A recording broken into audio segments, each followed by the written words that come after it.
front of me is Google Pixel 9 and today I would like to show you how you can check a password saved in Google Passwords Manager.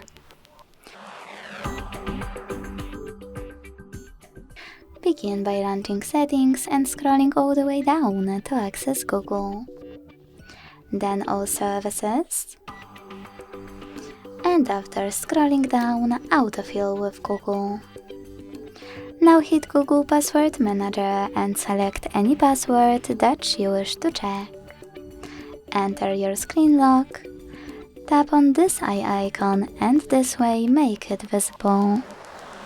Thanks so much for watching. If you enjoyed this video, leave a like, comment and subscribe. Bye!